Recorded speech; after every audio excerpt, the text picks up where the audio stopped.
Summer வந்தாச்சு. What's your plan for this holiday? எங்க கிட்ட விட்டுருங்க, நாங்க பாத்துக்கிறோம். VGT holidays. GT Holidays, South India's #1 travel brand. ஒரு மகிழ்ச்சியான செய்தி. இதயம் நல்லெண்ணெயின் விலை லிட்டருக்கு ரூபாய் 105 குறைஞ்சிருக்கு.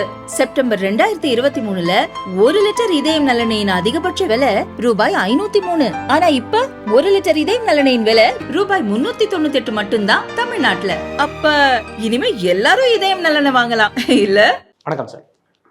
சார், சமீபத்தில் 2025 2026 பட்ஜெட் சம்மந்தப்பட்டு மத்திய நிதியமைச்சர் சென்னையில் ஒரு கருத்தரங்கில் பேசினது மிகப்பெரிய ஒரு சர்ச்சையாக இருக்குது. அது என்ன அப்படின்னா, இந்த வரி பகிர்வு குறித்து தொடர்ந்து தமிழக எம்பிக்கள், தமிழக அரசிலிருந்து சார்பாக பேசுகிறவங்க எல்லாருமே இந்த ₹1 அப்படிங்கிறது நாங்கள் கொடுக்குறோம், ஆனால் எங்களுக்கு 7 பைசா தான் கிடைக்குது அப்படிங்கிற அந்த கணக்கே, 29 பைசா தான் கிடைக்குது அப்படிங்கிற அந்த கணக்கே எங்கேருந்து எடுக்கிறாங்க அப்படிங்கிறது தெரியலை.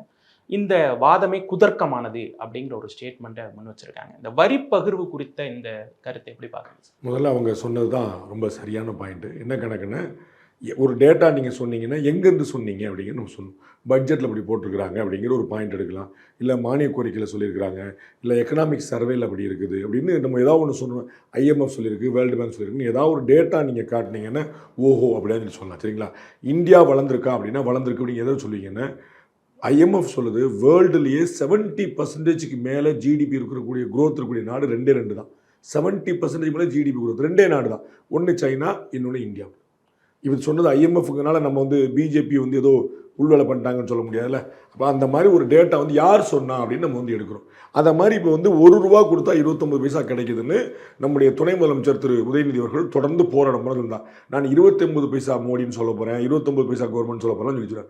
அப்போ நிதியமைச்சர்கள் கேள்வி ரொம்ப எளிமையான கேள்வி இருப்பாங்க. இந்த 29 பைசா கிடைக்குதுங்கிறது எங்கே வச்சு சொல்கிறீங்க, எதை வச்சு சொல்கிறீங்க? அதுக்கு இது வரைக்கும் எதாவது பதில் வந்திருக்கா நீங்கள் சொல்லுங்கள். 29 பைசா தான் கிடைக்குங்கிறத சட்டசபையிலையும் வெளியிலையும் எல்லா இடத்துலையும் சொல்லிட்டாங்க. ஆனால் அந்த ₹1 கொடுத்தா 29 பைசா கிடைக்குதுங்கிறத எதன் அடிப்படையில் சொல்லியிருக்காங்க கேள்விக்கு இது வரைக்கும் பதில் இல்லை. ரெண்டாவது, இவங்க தமிழ்நாடு கவர்மெண்ட்டுக்கு நிறையா நாங்கள் ரெவென்யூ கொடுக்குறோம் சென்ட்ரல் கவர்மெண்ட்டுக்கு, ஆனால் தமிழ்நாடுக்கு அவ்வளோ கொடுக்கலங்கிறது அப்படி ஒரு கம்மியாக இருக்கும். 29 பைசாங்கிறத ஒன்று வச்சுருக்கேன். நான் ஏற்கனவே சொன்னேன், எங்கேருந்து சொன்னீங்கிறதுக்கு பதில் இல்லை, அதை ஒரு பக்கம் வச்சு. அடுத்த பாயிண்ட் நான் பண்ண பார்ப்போன்னா, தமிழ்நாடு நிறையா கொடுக்குது, அந்த அளவுக்கு வரல அப்படின்னு ஒரு குத்துமதிப்பு 29 பைசாவா 79 பைசான்னு விட்டு குத்துமதிப்பாக வச்சுக்கணும். அப்போ அதற்கு ரொம்ப எளிமையான பாயிண்ட் நான் ஏற்கனவே பல முறை சொன்னேன், நிதியமைச்சர்கள் பார்லிமெண்ட்லேயே சொல்லியிருக்காங்க. ரொம்ப எளிமையான உதாரணம், தமிழ்நாட்டிலேருந்து கார் நிறையா ஏற்றுமதி ஆகுது. சரிங்களா? உற்பத்தி ஆகிறது, ஏற்றுமதி ஆகிறது வெளிநாடுகளுக்கும் வெளி மாநிலங்களுக்கும். இந்த காரை வாங்குறவங்க பூரா டேக்ஸ் கட்டுறாங்க. அந்த டேக்ஸ் தமிழ்நாட்டில் இருக்கக்கூடிய ஃபோர்டுக்கோ நிசானுக்கோ மற்ற கார்களுக்கோ வருது. அவங்க தமிழ்நாடு கவர்மெண்ட், அதாவது தமிழ்நாடு அட்ரஸ்ல இருந்து அவங்க பில்லை கொடுக்குறாங்க. சரிங்களா?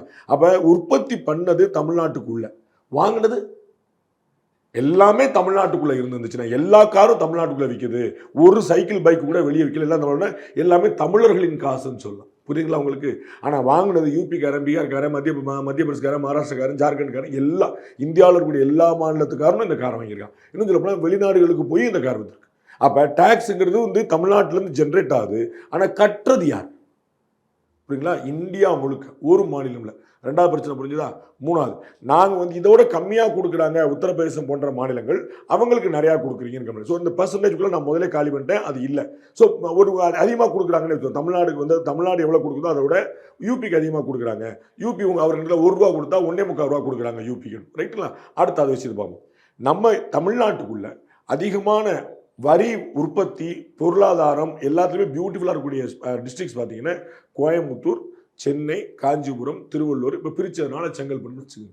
இந்த 5 மாவட்டம் தான் 38 மாவட்டத்தில் உங்களுக்கு இந்த 5 மாவட்டம் தான் 50% ரெவன்யூ கொடுக்குது. அப்போ மிச்சம் இருக்கக்கூடிய மாவட்டத்தில் என்ன செய்யணும் நீங்கள் சொல்லுங்கள். கோயம்புத்தூர்காரரு, ஏப்பா ஏன் ரெவன்யூ எடுத்து நீ சிவகங்கை கொடுக்குற, ஏன் ரெவன்யூ எடுத்து நீ ராமநாதத்துக்கு கொடுக்குற அப்படின்னு சொன்னால் நீங்கள் என்ன பதில் சொல்லுவீங்க? தமிழ்நாடு முதலமைச்சர்கிட்ட என்ன பதில் இருக்கும்? இவ்வளோதான். அப்போ இந்த தமிழ்நாட்டு வருவாய்ங்கிறது கோயம்புத்தூர் வருவாய் இல்லை, அது மாநிலத்தின் வருவாய் நம்ம புரியும். அதை மாதிரி இந்தியாவுக்கான வருவாய்ங்கிறது தமிழ்நாட்டு வருவாய் இல்லை, அது ஒட்டுமொத்த இந்தியாவுக்கான வருவாய்னு பார்க்கும். அப்படி தான் பகிர்ந்தளிக்கணும். 4வது பாயிண்ட் கொஞ்சம் பொறுமையாக மட்டும் கேட்டு அவங்க சொன்ன உங்களுக்கு சொல்லுங்க. தமிழ்நாட்டுக்கு அவங்க நீங்கள் வரிக்கு ₹1 கொடுத்தா 29 பைசா கொடுக்குறேன்னு சொல்லி இவரே ஒத்துக்கிட்டார். சரிங்களா? மிச்சம் இருக்கக்கூடிய 71 பைசா என்ன ஆச்சுங்கிறப்ப நான் சொல்றேன். சரிங்களா? மிச்சம் 71 பைசா இவங்க இந்த லாஸ்ட் 10 இயர்ஸ்ல பிஜேபி கவர்மெண்ட் மட்டும், சரிங்களா, தமிழ்நாட்டில் கிராமத்துக்கு நகரத்துக்கும் 5.4 லட்சம் 64.4 லட்சம் கழிவறைகள் கட்டி கொடுத்துருக்காங்க. 64.4 லட்சம் கழிவறைகள் தமிழ்நாட்டுக்கு மட்டும் லாஸ்ட் 10 இயர்ஸ்ல மட்டும், கிராம நகர் ரெண்டும் சேர்ந்து. பிரதமருடைய திட்டத்தின் மூலம் 12 லட்சம் வீடு கட்டி கொடுத்துருக்காங்க கிராமத்தில் மட்டும். சிட்டியில் 6, மொத்தம் 18 லட்சம் வீடு. லாஸ்ட் 10 இயர்ஸ் 18 லட்சம் வீடு மத்திய அரசுடைய நிதியில. புரிஞ்சுங்க. ஜல்ஜீவன் திட்டத்தின் மூலமா 89 லட்சம் இணைப்புகளுக்கு வந்து வீடு வரைக்கும், வாசல் வரைக்கும் போய் பைப் 89 லட்சம். உஜ்வாலா திட்டம் மூலமா 41 லட்சம் வீடுகளுக்கு வந்து மானிய விலையில இலவச கேஸ் சிலிண்டர் திட்டம். சரிங்களா? 40 தமிழ்நாட்டுக்கு மட்டும் தான் சொல்றேன், 10 வருஷத்துக்கு மட்டும் தான் சொல்றேன், பிஜேபி கவர்மெண்ட் தான் சொல்றேன். ஆயுஷ்மான் பாரத் திட்டம் மூலமா, இன்சூரன்ஸ் திட்டம் மூலமா 79 லட்சம் பேருக்கு, 79 லட்சம் பாஸ், புரியுங்களா? 79 லட்சம் பேருக்கு 5 லட்சம் ரூபாய் இன்சூரன்ஸ் வந்து கொடுக்கப்பட்டிருக்கு. மக்கள் மருந்தகங்கள் மூலமா 100 ரூபாய் மருந்து 60 ரூபாய்க்கு விற்கும். 100 ரூபாய் ஒருத்துள்ள பெர்சன்டேஜ் சொன்னேன். சரிங்களா? 1000 ரூபாய் 400 ரூபான்னு வச்சுங்க. தமிழகத்தில் 41,000 கிலோமீட்டருக்கு நெடுஞ்சாலைகள் போடப்படும். 41,000 கிலோமீட்டர் தூரத்துக்கு. சரிங்களா? 10 வருஷத்துல இலங்கையில இன்னைக்கு வரைக்கும் இருக்கக்கூடிய ஒட்டுமொத்த ரயில்வே நெட்வொர்க் எவ்வளவு இருக்குதோ அவ்வளவு தமிழ்நாட்டில் மட்டும் லாஸ்ட் 10 இயர்ஸ்ல மட்டும் பிஜேபி கவர்மெண்ட் மட்டும் போடப்பட்டு. புரியுங்களா? அப்ப எவ்வளவு வசதி பண்ணிருக்கான்னு பாருங்க. இது வந்து 1300 கிலோமீட்டருக்கு தமிழ்நாடு கூட போட்டிருக்காங்க. சென்னை மெட்ரோ ரயில் வந்து 2வது ஸ்கீம் நாங்களே பண்ணிக்கிறோம் சென்ட்ரல் ஸ்டேட் கவர்மெண்ட் சொல்லிச்சு. அவங்க வந்து அந்த வெப்சைட்ல நான் கண்ணால பார்த்துருக்கேன். தமிழ்நாடு மாநில அரசு திட்டம் இருந்துச்சு. அப்புறம் இவங்களால பண்ண முடியல. அவங்க மேலே கேட்டு காசு கொடுத்து அவங்க பண்ணிட்டாங்க. அதில் 60% சென்ட்ரல் கவர்மெண்ட் கொடுக்குது. அது வந்து 60% 246 கோடி ரூபா வந்து 60% சென்ட்ரல் கவர்மெண்ட் கொடுக்குது. அப்புறம் தமிழ்நாட்டுக்கு வந்து 14,900 கோடி ரூபாய் மதிப்பில் 50 ஆண்டுகளுக்கான வட்டியில்லாத கடன் கொடுத்துருச்சு. 15,000 கோடி ரூபா. 15,000 கோடி அவங்களே ஒரு வார்த்தை சொல்றாங்க, நிதியமைச்சராக இருந்துட்டு ஒரு வார்த்தை சொல்றாங்க, 50 வருஷம் கழிச்சு திருப்பி கொடுக்க வேண்டியதில்லை. இது வந்து முதல்ல வட்டியில்லா கடன், 50 வருஷக்கான கடன். ஆனால் நீங்கள் சொன்ன அந்த சென்னையில் வைஷ்ணவா காலேஜ் நடந்த நிகழ்ச்சியில் ரொம்ப அதை கொடுக்க வேண்டியது கூட இல்லைன்னு. அப்போ 15,000 கோடி ரூபா தனி. சரிங்களா? அதுக்கப்புறம் கேரண்டி இல்லாமல் வீடு கட்டி கொடுக்குற பிரதமருடைய சுவர்ண திட்டத்தின் மூலமா 4 லட்சம் வட்டி கொடுக்குறது, 4 லட்சம் சாலையோர வியாபாரிகளுக்கு பலன் கொடுத்துருக்கு. அவங்க வந்து கடன் கொடுக்குறாங்க. 4 லட்சம் சாலையோர வியாபாரிகளுக்கு பிரதமருடைய சுவர்ண திட்டம். எந்த கேரண்டியும் கிடையாது. இவங்க போய் நான் வந்து சென்னையில் மெரினா பீச்சில் நான் வந்து ரோட்டில் கடை வச்சிருக்கேங்க அப்படிங்கிறதுக்கு மாநகராட்சிக்கு ஒரு வரி கட்டுவாங்க, 50 ரூபா 100 ரூபான்னு வச்சு. அதை போய் காட்டினா பேங்க்ல போதும். அப்படி வாங்கினவங்களுடைய எண்ணிக்கை 4 லட்சம் பேர். வாங்கினா கொடுப்பாங்களான்னு கேட்காதீங்க. வாங்கினவங்களுடைய எண்ணிக்கை 4 லட்சம் பேர்.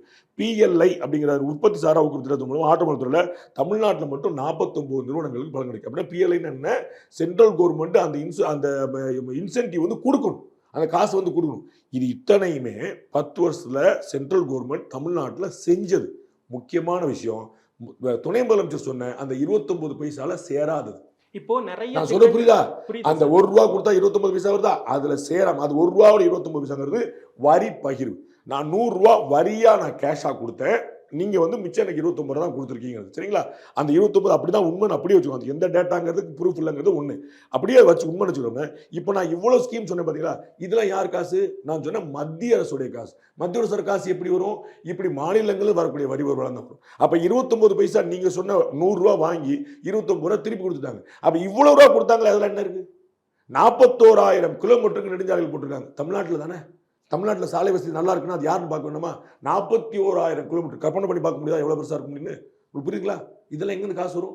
ஸ்ரீலங்கால ஒட்டுமொத்தமான ரயில்வே நெட்வொர்க் இதுவரைக்கும் எவ்வளவு இருக்குதோ அது இந்த 10 வருஷத்துல மட்டும் தமிழ்நாட்டில் மட்டும் போட்டிருக்காங்க. Just imagine. வீடு கட்டி கொடுத்துருக்காங்க, ஜல்ஜீவன் கொடுத்துருக்காங்க, கேஸ் சிலிண்டர் கொடுத்துருக்காங்க, லோன் கொடுத்துருக்காங்க. இது முத்ரா லோன் நான் சொல்லலை உங்கள்கிட்ட. நிறைய கொலாப் திட்டங்கள் இருக்குல்ல சார். இப்போ மத்திய அரசு மாநில நான் சொன்னது எல்லாமே நல்லா புரிஞ்சுங்க. மெட்ரோ ரயில் திட்டம் தவிர எதுல வந்து காசு கொடுத்துருக்காங்க நீங்க சொல்லுங்க.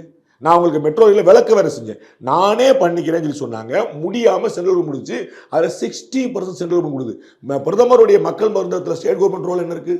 தேசிய நெடுஞ்சாலையில் ஸ்டேட் கவர்மெண்ட் ரோல் என்ன இருக்குது? பட் இந்த கொலாப் திட்டங்கள்ல மத்திய அரசு வரல, நாங்க போட்டு ஈடு கட்டிட்டு இருக்கோம்னு சொல்றாங்க சார். அதாவது பொதுவா சொன்னாங்கன்னா அவங்கள்ட்ட கேளுங்க. அவங்க என்ன சொன்னாங்கன்னே புரியாம ஏன்ட்ட நீங்க கேட்காது. எனக்கு அந்த எனர்ஜி வேஸ்ட் பண்ண முடியாது. நான் சொல்லுவேன், தேசிய நெடுஞ்சாலை போட்டதுல ஸ்டேட் கவர்மெண்ட் ரோல் என்ன இருக்குது? மெட்ரோ ரயில 60% வாங்கலன்னு இவங்களை சொல்லுங்க. 18 லட்சம் இலவச வீடு கட்டி கொடுத்தா ஸ்டேட் கவர்மெண்ட் ரோல் என்ன இருக்குது? மக்கள் மருந்தகத்தில் ஸ்டேட் கவர்மெண்ட் வேலை இருக்கு. இவங்க அதே மாதிரி ஒரு ஸ்டிக்கர் ஒட்டி நான் ஒரு மருந்தகம் பண்றேன் முதல் மருந்தகம் கிளப்பியிருக்காங்களே தவிர அது state government fund. Finance minister சொன்னது அது இல்லை. நாங்கள் இந்த ஸ்கீம் பூரா நான் இப்போ சொன்னேன் பார்த்தீங்களா, பிரதமருடைய ஸ்வநிதி திட்டம், அந்த ஜல்ஜீவன் திட்டம், இதெல்லாம் சென்ட்ரல் கவர்மெண்ட் 100% ஸ்கீம்ஸ். கொலாபு திட்டமே கிடையாது. Central government 100% schemes. இதுக்கெல்லாம் காசு எது? வளர்ச்சி திட்டங்கள் கொடுத்துக்கிட்டு இருக்கோம் அப்படின்றது. ஆமா, காசா உங்கள்கிட்ட கொடுக்காம திட்டங்களா இதே தமிழ்நாடு கொடுத்துட்டு இருக்கிறோம். நீங்க என்ன கேக்குறீங்க? காசா கொடுங்கன்னு கேட்டுட்டு இருக்கீங்க. ஃபேரா இருக்கணும் வரி பகிர்வு அப்படின்னு சொல்றாங்க. அடுத்த பாயிண்ட் சொல்லிடுறேன். பிரதமர் நரேந்திர மோடி பதவியேற்க 2014க்கு முன்னாடி வரைக்கும் மாநிலங்களுக்கான வரி பதிவு எவ்வளவு பர்சன்டேஜ் இருந்துச்சுன்னு இந்த பெருமக்கள் யார்கிட்ட கேட்கணும்? முதலமைச்சர், துணை முதலமைச்சர், நிதியமைச்சர், முன்னாள் நிதியமைச்சர் அண்ணன் பிடிஆர் பழனிவேல், யாரா ஒரு பெருமக்கள்கிட்ட சார் 2014க்கு முன்னாடி சென்ட்ரல் ஸ்டேட் அது வந்து இந்த வரி பதிவுங்கிறது 29 பைசா 39 பைசாங்கிறலாம் அது தனி கதைன்னு வச்சுக்கோங்க.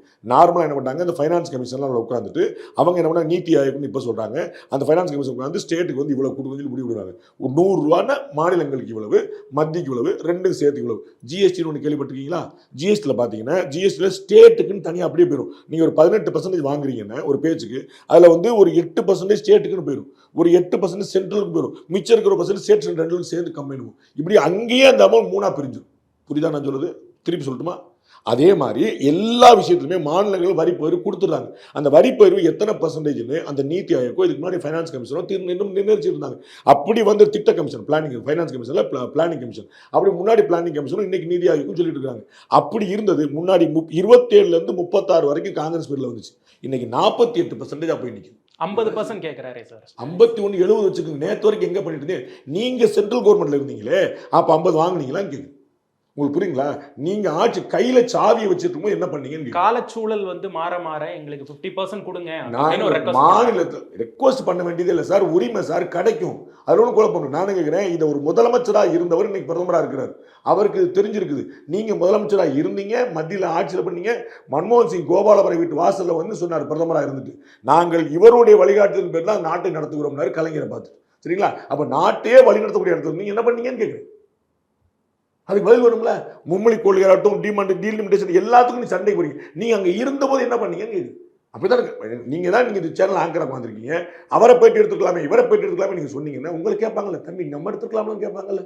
நீங்க இருந்தீங்கல்ல, அவ்வளவுதான் எளிமையான கேள்வி. நீங்க மத்தியில 20 வருஷத்துக்கு மேல ஆட்சியில் இருந்திருக்கீங்க, கேபினெட்ல இருந்திருக்கீங்க, உங்களுடைய டெவலப் ஆட்சி இருக்கு, கம்யூனிஸ்ட் கவர்மெண்ட் சப்போர்ட் பண்ணிருக்கீங்க, பிஜேபி கவர்மெண்ட் சப்போர்ட் பண்ணிருக்கீங்க, காங்கிரஸ் கவர்மெண்ட் சப்போர்ட் பண்ணிருக்கீங்க. ஸோ அக்ராஸ் பார்ட்டி நீங்க சப்போர்ட் பண்ணிருக்கீங்க. அப்பெல்லாம் உங்க கையில சாவியை கொடுத்த போல நீங்க பாதுகாக்காம வேற ஒருத்தர் சாவி வச்சிருக்கும் போது நீ சாவி வச்சிருக்கீங்க, நீ சாவி சொல்லிட்டே இருந்தா. இந்த ஃபேர் டீலிமிட்டேஷன் ஆகட்டும், மும்மொழி கொள்கை ஆகட்டும், இது எல்லாமே வந்து திசை திருப்புறது தான் அப்படின்னு சொல்லிட்டு ஒரு எப்படி இல்லைன்னு சொல்லுங்க. தமிழ்நாட்டில் இருக்கக்கூடிய லா அண்ட் ஆர்டர் பிரச்சனை, குடிச்சு போட்டு மக்கள் செய்யக்கூடிய அந்த குடிப்பதத்தில் நடந்திருக்கக்கூடிய ஊழல். வணிக வரித்துறை வந்து இன்னைக்கு ஒரு பிரஸ் லிஸ்ட் கொடுத்துருங்க. நேற்று தமிழ்நாட்டில் வணிக வரி மோசடிகள் மூலமா 970 கோடி ரூபாய் நாங்கள் வந்து கண்டுபிடிச்சிருக்கோம் இருக்காங்க. வணிக வரி மோசடியில் என்ன பண்ணுவாங்கன்னா, விலைப்பட்டியல் போடலை, உள்ள வந்து விலை வைக்கல, நிர்ணயிச்ச விலைக்கு விற்கல, எம்ஆர்பி விற்கலன்னு சொல்லுவாங்க. இதெல்லாம் தான் சேர்த்து மோசடி சொல்லுவாங்க. அப்புறம் உள்ளீட்டு வரி உட்பட நிறைய விஷயங்கள்லாம் இருக்குது. அது எந்த டாஸ்மாகாவது இந்த வணிக வரித்துறை போயிருக்குதா? ஒரு டாஸ்மாக் கிடைக்காது போயிருக்கா? அங்கே வந்து பில்லே கொடுக்காம தான் வந்து விற்பனை பண்ணுறாங்கன்னு தெரியுமா தெரியாதா? நீங்கள் குடிப்பீங்களா இல்லையா நான் கேட்க மாட்டேன். ஆனால் நீங்கள் கேள்விப்பட்டிருக்கீங்களா? நான் சொல்றது நான் சொன்னேன் கேள்விப்பட்டிருக்கீங்களா? எங்கேயாவது ஒரு டாஸ்மாக் கடையில் நீங்கள் போர்டு போட்டிருக்கீங்களா? பீர் இவ்வளவு, விஸ்கி இவ்வளவு, பிராந்தி இவ்வளவு, குவார்டர் இவ்வளவு, எங்கேயாவது போட்டிருக்கீங்களா? பிராண்ட் எந்த நேமாவது தெரியுமா? எந்த நீங்கள் விரும்பின பிராண்டாவது போல கிடைக்குமா? ஒவ்வொரு பாட்டிலுக்கு மேலே கூட வைக்கிறாங்களா இல்லையா? அதுக்கு ஏதாவது பில். இப்போ ஒரு நாளைக்கு ஒரு கடையில் ஒரு பாட்டிலுக்கு 10 ரூபா தான் கூட, 10 ரூபா 30 ரூபாய்க்கு சொல்ல நான் விட்டுருங்க, 10 ரூபா வச்சுங்க. ஒரு நாளைக்கு ஒரு பாட்டில் 100 பாட்டில் விற்கிதுன்னு வச்சுக்கோங்க, மொத்தமே 100 பாட்டிலாக வச்சுக்கோங்க. அப்போ இந்த 1000 ரூபா ஒரு கடையில், சரிங்களா? 4000 கடை தமிழ்நாடு முழுக்க இருக்குது. அட்லீஸ்ட் நான் 4500 கடை இருக்குது, 4000. அப்போ இந்த ஒரு நாளைக்கு ஜென்ரேட் ஆகிற அமௌண்ட் எங்க? அப்போ வருஷத்துக்கு எவ்வளோ ஜென்ரேட் ஆகுது? இது எல்லாமே அந்த ஊழியர் ஆட்டை போட்டு போயிடுவாரா? அது யாரா நம்புறாங்களா? அப்போ யார் யாருக்கு பங்கு போகுது? அப்ப இதை வந்து வணிக வரித்துறை கண்டுபிடிச்சிருக்கா?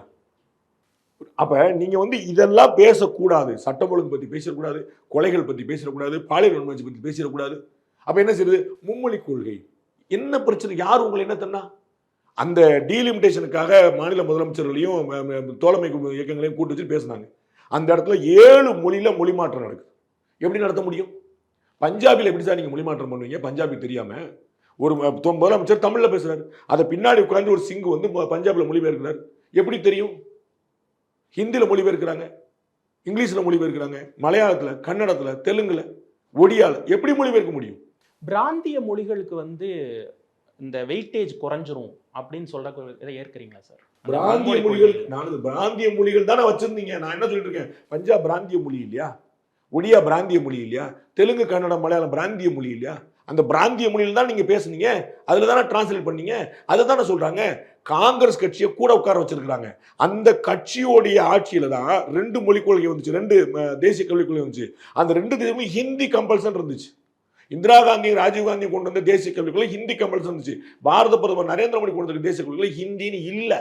நீங்க சொன்ன அந்த பிராந்திய மொழியை வளர்த்துக்கங்கன்னு சொல்றாங்க. நான் சொல்றேன், திருத்தணி பக்கத்தில் தெலுங்கு வச்சுக்கோங்க, கோயம்புத்தூர் பக்கத்தில் மலையாளம் வச்சுக்கோங்க, நாகூர் பக்கத்தில் மலையாளம் வச்சுக்கோங்க, வேலூர் பக்கத்தில் தெலுங்கு வச்சுக்கோங்க, தருமபுரி கிருஷ்ணகிரி பக்கத்தில் கன்னடம் வச்சு, யாரும் உங்களை தடுக்கிறா? பிராக்டிகலா ஒரு ஸ்கூல்ல இத்தனை வாத்தியார் வச்சு ஒரு லாங்குவேஜுக்கு எடுக்க முடியுமா அப்படிங்கிற கேள்வி வரும். எடுக்கிறாங்கிறத நீங்க தெரிஞ்சுக்க. சென்னை மாநகராட்சியுடைய அதிகாரப்பூர்வ மொழிகள் என்னன்னு நீங்க கேளுங்க. சென்னை மாநகராட்சி பள்ளிகளில் தமிழ், ஆங்கிலம், பிரெஞ்சு, தெலுங்கு, உருது சொல்லித்தரப்படுது. என்கிட்ட ஆர்டிஎல் ரிப்ளை நான் வச்சிருக்கேன். தமிழ் சென்னை மாநகராட்சி பள்ளியில் என்னென்ன மொழிகள் சொல்லித்தரப்படுகிறது, உருதுக்கு எப்படி வந்துச்சு, தெலுங்குக்கு எப்படி வந்துச்சு, பிரெஞ்சுக்கு எப்படி வந்துச்சு, தமிழுக்கு எப்படி வந்துச்சு, இப்போ இங்கே உங்களுக்கு மட்டும் 5 லாங்குவேஜ் வருது, எப்படி வந்துச்சு? உருதுவும் தெலுங்கும் ஓகே, ஹிந்தி கூடாதா? இப்போ இங்கே சொல்லித்தரதானே தேசிய கல்விக்குள்ள இருக்கு. தெலுங்கு எங்கேருந்து வந்துச்சு? பக்கத்து மாநில மொழி தானே. அப்போ நம்ம திருத்தணி, திருவள்ளூர் பல இடங்களில் பேசுகிறோம், அப்போ பேச வேண்டியதானே, ஒன்றும் பிரச்சனை. அதை தானே தேசிய கல்விக்குள்ள சொல்லுது. அதில் உங்களுக்கு என்ன ஒருத்தது? ஹிந்தி படிக்கிறோம், ஹிந்தி படிச்சு போகிறான், எந்த பிராந்தி மொழிகளும் வச்சுக்கோங்க, தேசிய கல்வி தெளிவாக இருக்குதா இல்லையா? அப்போ மடைமாற்று முயற்சின்னு ஏன் சொல்ல மாட்டாங்க? நான் சொல்லாத ஒன்று நீங்கள் சொன்னீங்கன்னா, நீங்கள் எந்த சேனல் வந்திருக்கீங்க? நான் வந்து இல்லை நான் வேற ஒரு சேனல் பேர் சொன்னால் நீங்கள் போடுவீங்களா? ட்ரிம் பண்ணி எடுத்து விட்டுருவீங்க. நான் தம்பி நீங்கள் கலாட்டா கிடையாது, நீங்கள் இந்த சேனல் தான் அப்படின்னா நீங்கள் உங்கள் ஓனர் போடுவாரா? முதல்ல கட் பண்ணி விட்டுவாரா? இல்லை. அப்போ இல்லாத ஒன்று சொல்லிட்டு தான் என்ன செய்யணும்? உங்களுக்கு புரியுதா? ஹிந்தி படிக்கிறோம்னு இருந்துச்சுன்னா நீங்கள் சொல்லுங்க. அதிகமான மொழிகளை வந்து கம்பைன் பண்ணி இந்த மாதிரி நம்ம ஒரு குழப்பத்துக்குள்ள போகும்போது, இல்லப்பா நம்ம வந்து ஒரு மொழியில போலாம் அப்படிங்கிறப்ப நார்மலைஸாவே அதிகாரம் உங்கள்கிட்ட தானே சார் இருக்கு. நீங்க தானே சார் இம்ப்ளிமெண்ட் பண்ண போறீங்க. இம்ப்ளிமெண்ட் பண்ண போறது யாரு? பரந்தூர்ல விமான நிலையம் கட்ட போறது ஏர்போர்ட் அத்தாரிட்டி ஆஃப் இந்தியா. அந்த இடத்தை செலக்ட் பண்ணி கொடுத்தது யாரு? பதில் சொல்லுங்க. தெரியுமா தெரியாது சொல்லுங்க. தமிழக அரசு. அப்புறம் அந்த இடத்துல இழப்பீடு கொடுக்கறதுக்கு நோட்டிபிகேஷன் கொடுத்தது, அறிவிச்சது யார்? கலெக்டர். அமித்ஷா வந்து கொடுக்குறாரா? அஸ்வினி வைஷ்ணவ் வர்றாரா? நிதியமைச்சர் வந்தாங்களா? கலெக்டர் எந்த யாருக்கு ரிப்போர்ட் பண்றா? அமித்ஷா, யோகி ஆதித்யநாத் ரிப்போர்ட் பண்றாரா?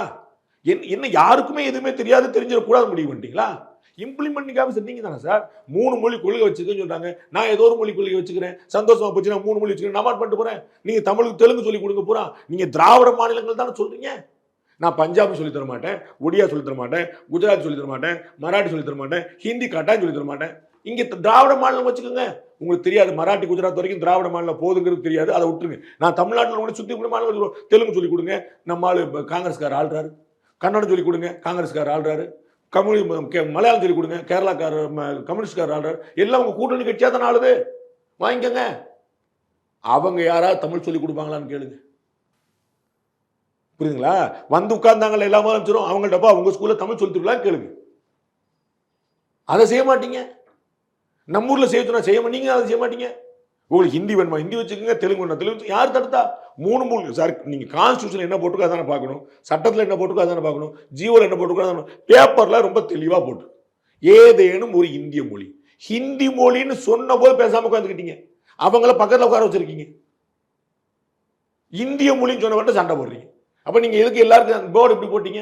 அந்த இதுல மாநில முதலமைச்சர் கலந்து கூட்டத்தில் ஒருத்தர் பேர் இங்கிலீஷ்லயும் தெலுங்குலையும், இன்னொருத்தருக்கு வந்து கன்னடத்துல, இன்னொருத்தருக்கு மலையாளத்துல, இன்னொருத்தர் பஞ்சாப்ல. எப்படி போட்டீங்க? போட்டதெல்லாம் சரியா தப்பான்னு உங்களுக்கு எப்படி தெரியும்?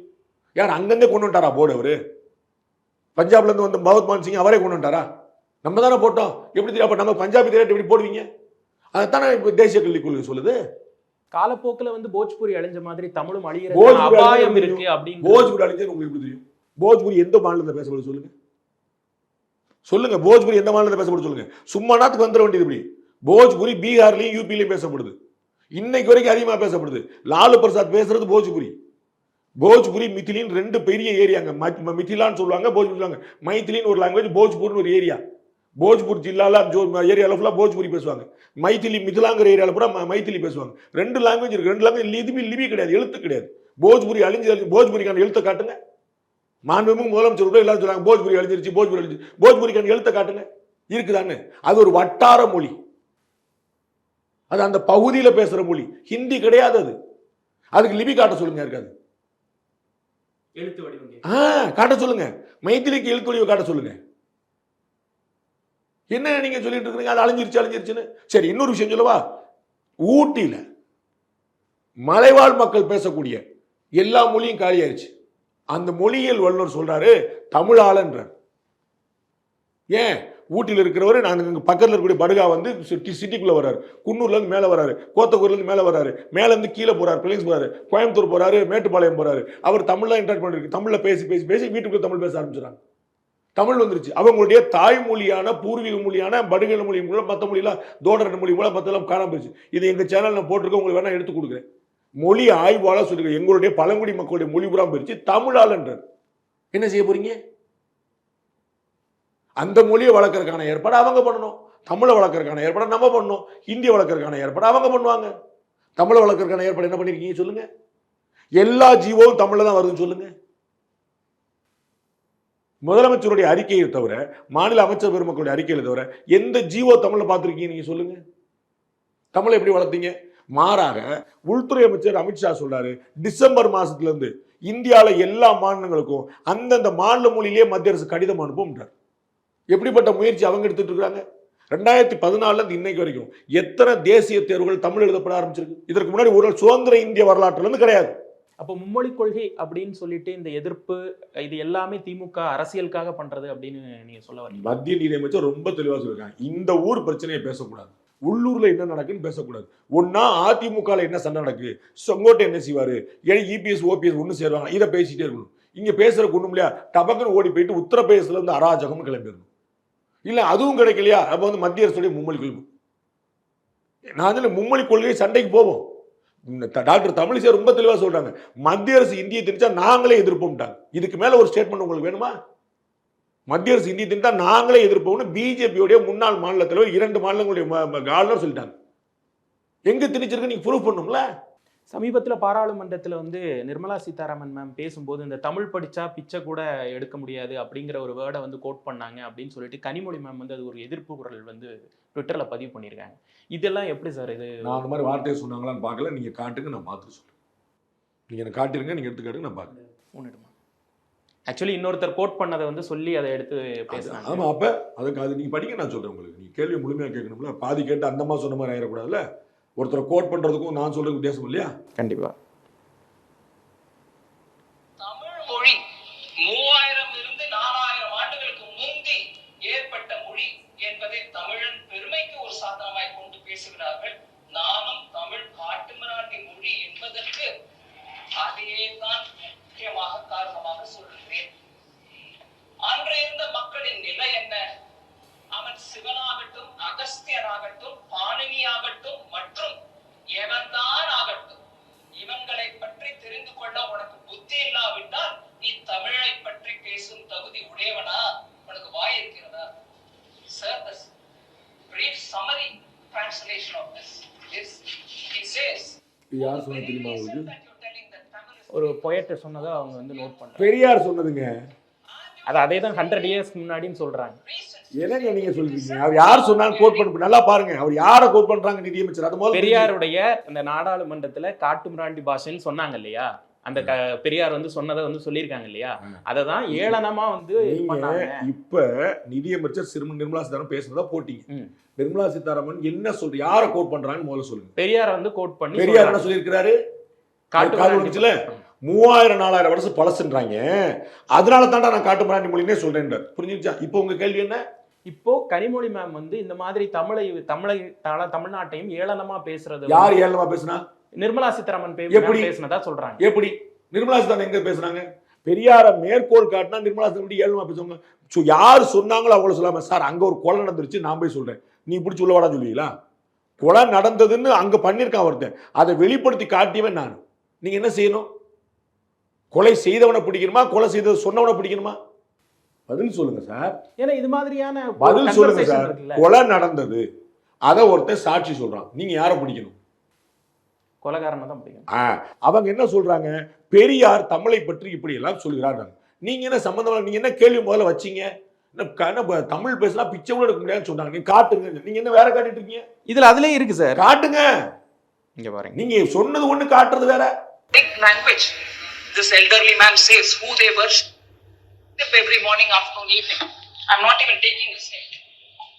And he says it is a barbaric language for the very reason for which you say 3,000-year-old language, very ancient, we are the oldest. But he says for those very reasons Tamil is a barbaric language. He says, do you know how they lived at that time? Do you know what kind of life these people led? Without even studying about that, you want to say Tamil is a great language, it's an old language, it is an ancient language, this is very, very traditional, and all that. Tamil is a barbaric language, he concludes. Sir, for just saying your protests are uncivil, they made the education minister to withdraw his statement. When a man repeatedly Dharmendra says, Pradhan அவர்களுடைய அந்த பேச்சுக்காண்டி அதை sir நீங்கள் கேள்விக்கு வாங்க sir. நீங்கள் இன்னும் 1 மணி நேரம் போட்டு காட்டுங்க சார்.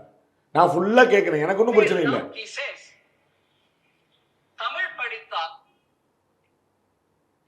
பிச்சை கூட கிடைக்காது. யாருன்னு போடுங்க, முன்னாடி இருந்து போடுங்க. That one line is இங்க இருந்தா not sir such, video but I'll start read the ஆகுது. passage. What does it mean? If you learn Tamil, even Bhiksha, meaning nobody, a beggar cannot also survive. யார் சொன்னா? You won't get even alms, meaning அவனே you won't சொல்லுவான். even get anyone giving you dhan. Tamil படித்தால் பிச்சை கூட கிடைக்காது. தமிழ் படித்தது பிச்சை எடுப்பதை தவிர வேற உயிர் வாழ ஒன்றுக்கும் பயன்படவில்லை என்பதோடு இதற்காக செலவு செய்த காலத்தை வேறு துறையில் செலவிட்டால் வாழ்வில் ஏற்பட்டிருக்கும் என்பதை 100 ஆண்டுகளுக்கு முன்பே தமிழ் கற்ற ஒரு அனுபவ புலவர் பாடியுள்ளார். He says that. He says, if you had spent that time learning Tamil for learning something else, you would have had some kind of meaningful thing in your hand to lead your life. Instead of that, why are you learning Tamil? யாருங்க சொல்றா இத? நிர்மலா சீதாராமனா?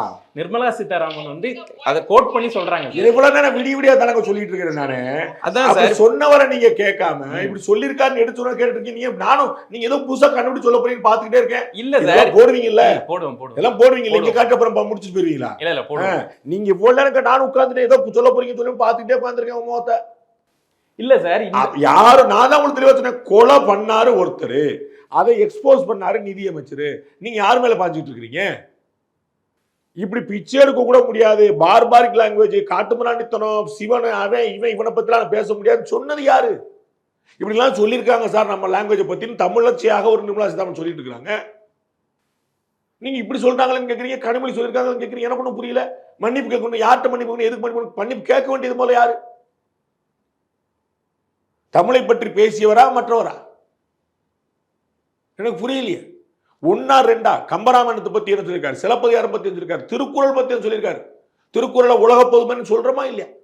திருக்குறளுக்கு காவி போட்டீங்க, திருவள்ளுவருக்கு சண்டை போறீங்களா இல்லையா? திருக்குறளை பத்தி என்ன சொல்லியிருக்காருன்னு போய் பாருங்க. பெரியார் தமிழ் தாய் வாழ்த்துக்கு சண்டை நடந்துச்சா இல்லையா? இப்ப அதை பத்தி என்ன சொல்லியிருக்காருன்னு போய் பாருங்க. ஏதாவது நீங்க தூக்கி பிடிக்கிற பெரியார் என்ன சொல்லியிருக்காரு நீங்க பாருங்க. போதாவுக்கு கடைசியில் உங்களையே ஃபாலோ பண்ணிட்டு இருந்த கோபிநாயனார் வந்து எனக்கு கொலை மிரட்டல் வருது வரைக்கும் சொல்லிட்டாரு உங்க ஆளுகளாலே. இதுதான் நீங்க கடைபிடிச்சிட்டு இருக்கிற விஷயமா? இல்ல மத்திய அமைச்சர் நிர்மலா சீதாராமன் மன்னிப்பு என்ன கணக்குல அவங்க என்ன தப்பா சொன்னாங்க? அவங்க மேற்கோள் கோட்டிங் நேம் ஊரு ஆளு.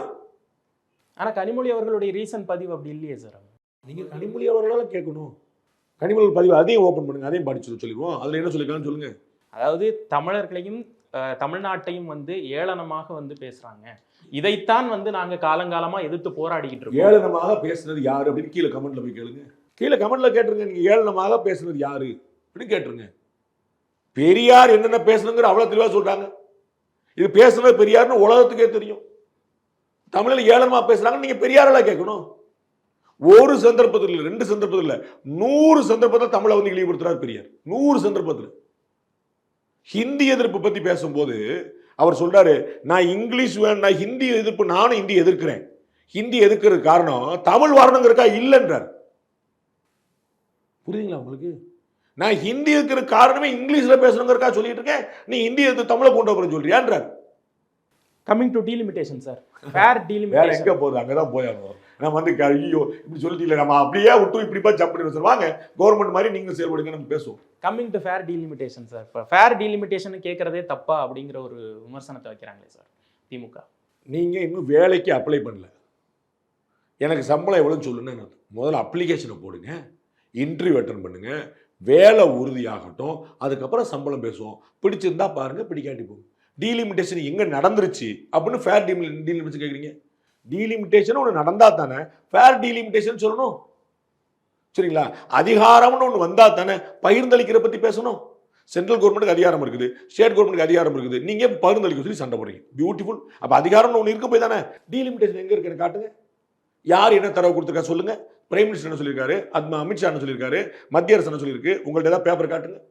மாண்புமிகு முதலமைச்சர்கிட்ட, துணை முதலமைச்சர்கிட்ட, பாராளுமன்றத்தில் கூடி எல்லாம் வந்து பேசின பொதுமக்கள் எல்லாம் நீங்க யாராவது ஒரு பெருமக்கள் சொல்லட்டும், இப்படி ஒரு பிரச்சனை டீலிமிட்டேஷன் போல எங்க இருக்கு? மக்கள் தொகை கணக்கெடுப்பே நடக்கல. மக்கள் தொகை கணக்கெடுப்பு நடந்தா தானே சார் தெரியும் நமக்கு. 1971 சென்சஸ் படி போயிட்டு இருக்கோம். 2011 சென்சஸ்க்கு அப்புறம் நடக்கல. 2021 சென்சஸ் நடந்திருக்கணும், கோவிட் வந்துருச்சு. 2025 ஆரம்பிச்சு 26 சென்சஸ் எடுக்க போறேன்னு இருக்கிறாங்க. 26 எடுத்து அதுக்கப்புறம் டீலிமிட்டேஷன் முடிச்சுட்டு அதுக்கப்புறம் 29 தேர்தல் வந்து டீலிமிட்டேஷனோட 33% மகளிர் ஒதுக்கீடு நடத்த போறாங்க. அப்ப 2026 தான் டார்கெட். இன்னும் பேப்பரே ஆரம்பிக்கல. ஒருவேளை மத்திய அரசு நீங்க கொண்டு வந்தீங்கன்னா அதை வந்து பாப்புலேஷன் பேஸா கொண்டு வராதீங்க அப்படிங்கறத ஒரு வலியுறுத்தல் பண்றோம். கொண்டு வந்து யார் சொன்னா உங்கள்கிட்ட? கொண்டு வந்துடாதீங்க அப்படின்னு நான் சொல்றது நீங்க புரிஞ்சுங்க. நீங்க ஒரு கம்பெனி ஆரம்பிக்கிறீங்க. அந்த கம்பெனி ஆரம்பிக்கும் போது நீங்க செட்டியார் சமூகத்தை யாரையும் வேலைக்கு எடுக்காதீங்கன்னு ஆரம்பிச்சா என்ன அர்த்தம்? எனக்கு புரியவே இல்லையே. இவனுக்கு புரியவே இல்லையே. நீங்க கம்பெனி ஆரம்பிக்கிறீங்க, யாரை எடுப்பீங்க, யாரை ஒண்ணுமே தெரியாம நீங்க வந்து ஒரு கணக்கு போட்டு ஒரு சும்மானத்துக்கு போட்டு 4 செட்டியார் சமூகத்தை சேர்ந்தவங்களாம் நமக்கு எதிராக இருக்குதோ அந்த கம்பெனி பாக்குறதுக்காக. அதுதான் திசை திருப்புதல் சொல்லுது. உங்களுக்கு புரியுங்களா? நீங்க டீலிமிட்டேஷன் சொல்லியிருக்கீங்க, ஃபேர் டீலிமிட்டேஷன் எங்க இருக்குன்னு சொல்லுங்க. நீங்க வரவே இல்லை, நீங்க எனக்கு ஆக போறீங்கன்னு நான் வெள்ளத்தடுப்பு பணிகள் செய்வோம் சொல்லிருக்கீங்க. என்ன பண்ணிருக்கீங்க? வருமுன் காப்பம் சொன்னீங்கல்ல, காத்தீங்களா? சொல்லுங்க. உயிர் பலி குறைச்சிங்களா, சேதம் குறைச்சிங்களா? 48% 98% வரைக்கும் சொல்லுங்க வேலையை முடிச்சிட்டோம். போன வெள்ளத்துக்கு என்னாச்சு நீங்க சொல்லு. சென்னை தத்தளிச்சுதா இல்லையான்னு சொல்லுங்க. அப்ப எங்க போச்சுன்னு கேளு. வருமுன் காத்திருந்தீங்கன்னா வெள்ளம் வந்து பிரச்சனையா இருக்கக்கூடாது. வெள்ளம் பிரச்சனை ஆயிடுச்சுன்னா நீங்க நிவாரணி கேட்டீங்க. அப்ப வெள்ளம் பிரச்சனை ஆகலைன்னா எப்படி நிவாரணி? அப்ப வெள்ளம் பிரச்சனை ஆச்சுன்னா தடுப்பு என்னாச்சு? நான் சொல்ல புரியுதா? வெள்ளத்தை தடுத்துட்டீங்க, முன்னாடி வேலையெல்லாம் பார்த்தீங்க. அப்புறம் வெள்ள பாதிப்பு எப்படி வரும்? வெள்ள பாதிப்பு வந்துருச்சு, அப்ப வெள்ள தடுப்பு பண்ணி என்னாச்சு? வெள்ள பாதிப்பு வந்துருச்சுன்னு ஏன் நிவாரணம் கேட்குறீங்க? அப்ப வெள்ள தடுப்பு என்னாச்சுன்னு கேட்பாங்கல்ல. அப்போ இந்த ஃபேர் டீலிமிட்டேஷன்ங்கிறதும் திசை திருப்புதல் அப்படிங்கறதுல உறுதியா இருக்கீங்க சார்? என்ன நீங்க காரணம்? நான் வந்து ஏதோ அரசியல் காரணத்துக்காக சொல்லிட்டு போறேன். ஏன்னா அனைத்து கட்சிகளும் திமுக சார் எத்தனை கட்சி சொன்னாங்க. நான் சொல்றேன், இப்ப பிஜேபி தானே சார் சென்ட்ரல் கவர்மெண்ட் ஆளுங்கட்சியா இருக்குது. சரிங்களா? அவங்க வந்து ஒரு சமூகத்துக்கு இதெல்லாம் கொடுக்க மாட்டேன்னு சொன்னா நீங்க ஒத்துக்கிடுவீங்களா? எப்படி முடியும்? ஏன்? அவங்களுக்கு தான் ஆளுங்கட்சி, அவங்களுக்கு தான் எண்ணிக்கை இருக்கு. அவங்க ஆளுங்கட்சி ரூலிங் பார்ட்டில எல்லாரும் வராங்களா? இப்போ கான்ஸ்டியூஷன் அமெண்ட்மெண்ட் பண்ண முடியுங்களா? அப்ப யாரு போனாலும் தப்பு தான். நெற்றிக்கண் திறப்பினும் குற்றம். அவ்வளவுதான். 15 பேர் சேர்ந்தானே, 18 பேர் சேர்ந்தானே, 20 பேர் சேர்ந்து ஒருத்தர் கொண்டுட்டாங்க அப்படின்னா நம்ம ஏத்துக்க முடியுமா? 2 பேர் சேர்ந்து சொன்னா நம்ம வந்து தண்டிச்சிருவோம். 20 பேர் செஞ்சாங்க நம்ம என்ன சார் செய்யறோம் சொல்லுவீங்களா? எத்தனை பேர் செஞ்சா நியாயம் செய்தார்களா தப்பா? அவ்வளவுதான் கேள்வி. நியாயம் இருந்துச்சுன்னா ஒருத்தர் சொன்னாலும் மதிப்பு கொடுக்கணும். அநியாயம் வந்து 50 பேர் சொன்னாலும் ஏற்க முடியாது. இதுல நான் சொல்றது அவர்கள் வந்து என்ன பண்றாங்கன்னு விட்டுருங்க, என்ன தரவு இருக்குன்னு கேளுங்க. டிரான்ஸ்பரன்சியா நீங்க சொல்லிட்டீங்கன்னா நாங்க எதுக்கு இவ்வளவு பிரச்சனை பண்ண போறோம்? டிரான்ஸ்பரன்சியா நீங்க சொல்லிருங்க எதன் அடிப்படையில டீலிமிட்டேஷன் நடக்க. திரும்ப ஒருக்கு உங்களுக்காக பேசிடுறேன். கோயம்புத்தூர்ல பிரதமர் துணை உள்துறை கோயம்புத்தூர்ல உள்துறை அமைச்சர் பேசுறாரு. அதுல வந்து நாங்க தமிழ்நாட்டுக்கு எண்ணிக்கை குறையாது ஒன்னு சொல்லிட்டாரு. 2 புரோரேட் அப்படி பண்ணுவோம் 2 சொல்லிட்டாரு. விகிதாச்சார அடிப்படையில் மக்கள் தொகை அடிப்படையில் கிடையாது சொல்லிட்டாரு. இதற்கு முன்னாடி விகிதாச்சார அடிப்படையில் இடஒதுக்கீடு வேணும்னு சொன்னவர் ராகுல் காந்தி. அப்படி செஞ்சா தென் மாநிலங்கள் பாதிக்கப்படும் 2023 ஆந்திரால சொன்னவர் பாரத பிரதமர் நரேந்திர மோடி. நீங்க யாருக்கு சப்போர்ட் பண்றீங்க? மக்கள் தொகை அடிப்படையில் இடஒதுக்கீடு வேணும்னு கேட்ட ராகுல் காந்தியை பக்கத்தில் வச்சிருக்கீங்க. அப்படி பண்ணா தென் மாநிலங்கள் பாதிக்கப்படுங்க அப்படின்னு உங்களுக்கு முன்னாடி 2023 சொன்ன பாரத பிரதமர். நீங்க டீலிமிட்டேஷன் பிரச்சனை எப்ப ஆரம்பிக்கிறீங்க? 2025. 2023 2 வருஷம் முன்னாடி இப்படி செஞ்சா தென் மாநிலங்கள் பாதிக்கும் சொன்ன பிரதமர் யார்? இந்த நாட்டுக்கும் மக்களுக்கும் தமிழுக்கும் இருக்கா? இந்த 25 வருட ஃப்ரீஸ் அப்படிங்கிறத வந்து முன்னிறுத்தி இருக்காங்க. இது ஒரு தீர்வா? இது ஒரு தீர்வா? ஒரு பிரச்சனை உடனே 50 வருஷம் தள்ளி போட்டு இது தீர்வா? 1971 சென்சஸ் படி இன்னைக்கு போயிட்டு இருக்கிறோம். 71க்கு 2025 எத்தனை வருஷம்? 55 வருஷம். மக்கள் தொகை எங்க போயிருச்சு? அப்ப அப்டேட் பண்ணுங்க. நான் என்ன சொல்றேன், கார்கள்னால பஸ்னால புகை ரொம்ப அதிகமா வருது, சுற்றுச்சூழல் கீழே விடுது. அப்படியே ஃப்ரீஸ் பண்ணுங்க, வாங்க எல்லாரும் மாட்டு வண்டியில போகும். ஒத்துக்கிடுவீங்களா? மாட்டு வண்டி சுற்றுச்சூழலுக்கு உகந்தது. டிராக்டர், கார், ஜீப் எல்லாம் புகை காக்குது. வேண்டாம், நிப்பாடிங்க, ஃப்ரீஸ். நம்ம 1930 ஃப்ரீஸ் பண்ணிடுவோம். நம்மள ஊருக்கு 4 கார் மட்டும் இருக்கட்டும். இப்போ எல்லாம் மிடில் கிளாஸ் பூரா கார் வாங்க ஆரம்பிச்சிட்டோம். அதெல்லாம் ஒன்றும் கிடையாது, யாருக்கு கார் கிடையாது, தேர் கிடையாது, ஓடு. சந்தோஷமா? அப்ப காமன் மேனுடைய எதிர்பார்ப்புகளை பூர்த்தி செய்யறது உங்களுக்கு 20 லட்சம் பேருக்கு ஒரு எம்பி இருந்தா 20 லட்சம் பேர் அந்த எம்பியை பார்க்க முடியுமா சார்? அந்த எம்பி தான் இந்த 20 லட்சம் பேரை பார்க்க முடியுமா சார்? 12 லட்சம் பேருக்கு தமிழ்நாட்டில் ஆவரேஜா இருக்கு. 12 லட்சம் பேர் ஒரு எம்பியை பார்க்க முடியுமா? என்ன நீங்க சொல்லிட்டு இருக்கிறீங்க? எங்களுக்கான பிரதிநிதித்துவத்தை குறைச்சிடாதீங்க. நீங்க வந்து குறைப்போம் யாருங்க சொன்னா? 7.18% வந்து அது அப்படியே இருக்கு. யாருங்க குறைப்போம்னு சொன்னா? அது மேல் குறைச்சிடாதீங்க. நான் தான் சொன்னேன், ஏற்கனவே இந்த பேட்டி ஆரம்பிக்கும்போது நான் சொன்னேன், நீங்க வந்து ₹1 கொடுத்தா 29 பைசா கொடுத்து யார் கொடுத்தா, எங்க இருந்து இந்த தரவு வந்து இப்ப வரைக்கும் சொல்லியிருக்கீங்களா? அதே மாதிரி எங்களுக்கான குறைச்சிடாதீங்க, யார் குறைப்போம்னு சொன்னா?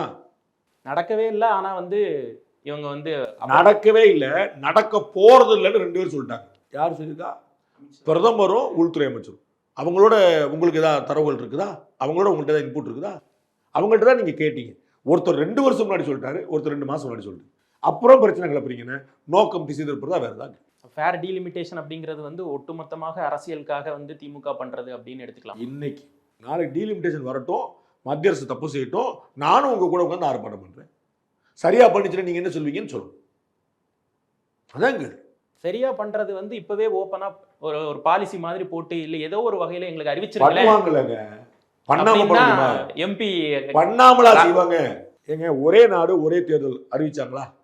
அதற்கு ஒரு கமிஷன் போட்டாங்களா? தெரியுமா? தெரியாது. அடுத்த கேள்வி கேட்டுருவேன், யார் பேர்ல போட்டாங்க, யார் தலைமையில போட்டிருக்காங்க? இல்ல சார், அது முதல்ல ஒத்துக்கல் பாரு. முன்னாள் ஜனாதிபதி கோவிந்த் பேர்ல போட்டிருக்காங்க. சரிங்களா? கோவிந்த் முன்னாள் ஜனாதிபதி ஞாபகம் இருக்கா உங்களுக்கு? அவர் தலைமையில ஒரு பெரும் குழு அமைக்கப்பட்டது. அவர் இந்தியா முழுக்க போய் இதே தமிழ்நாட்டில் பார்த்து இதே திமுகவுடைய எம்பிக்களுடைய கருத்துக்களை கேட்டு அண்ணன் வில்சன் அவர்கள் எழுதி கொடுத்த கருத்தையும் சேர்த்து வச்சுட்டு தான் அந்த அறிக்கையை கொடுத்துருக்காரு ஜனாதிபதி. சரிங்களா? அப்ப ஒரே நாடு ஒருத்தர் சொன்னா நாடு முழுக்க பார்க்குறாங்க. அப்புறம் வக்ஃபு மசோதா கொடுத்துருக்காங்க. வக்ஃபு மசோதாவில் கரெக்ஷன் சொன்னாங்க, அதை தூக்கி பார்லிமெண்ட்களே குழுக்கு அனுப்பியிருக்கிறாங்க. அப்போ முழுக்க ஜனநாயகபூர்வமா மக்கள் பூர்வமா மக்கள்கிட்ட அதிகாரத்தை கொடுத்து வச்சு செய்யக்கூடியவங்கள கையா குய்யா குய்யாக கத்திட்டே இருக்கேன். புரியவே இல்லை, என்ன தப்பு இருக்குன்னு சொல்லுங்க நீங்க. அப்ப நாளைக்கு டீலிமிட்டேஷன் வரும்போது இதே மாதிரி மாநிலம் முழுக்க வருவாங்கல்ல, இந்தியா முழுக்க வருவாங்கல்ல, அப்ப நீங்க சொல்லுங்க, ரெப்ரசன்ட் கொடுங்க, அவங்க வந்து பேசுவாங்கல்ல. அவங்க குழுவே அமைக்கல, ரோடே போடல, நீ சிமெண்ட்ல போடாத காங்கிரீட்ல போடாதன்னு சொன்னா கூட பரவாயில்ல, போடுவ. நீ என்ன நீங்க சொன்ன ஃபேர் டீலிமிட்டேஷன் வேணும்னு சொல்லினா தப்பே கிடையாது. பாசிச பாஜக, வஞ்சிக்கிற பாஜக, தமிழ்நாடு பாஜக மட்டுமில்ல அகில இந்திய பாஜக வரைக்கும் எப்போதும் தமிழ்நாட்டை வஞ்சிக்கிட்டு இருக்கு. அப்ப பிஜேபிக்கு எதிராக ஒன்று கொண்டு போன அரசியல் நோக்கம் தர வேற என்ன முடியும்? நிறைய விஷயங்கள் பகிர்ந்துக்கிட்டீங்க சார், ரொம்ப நன்றி. நன்றி.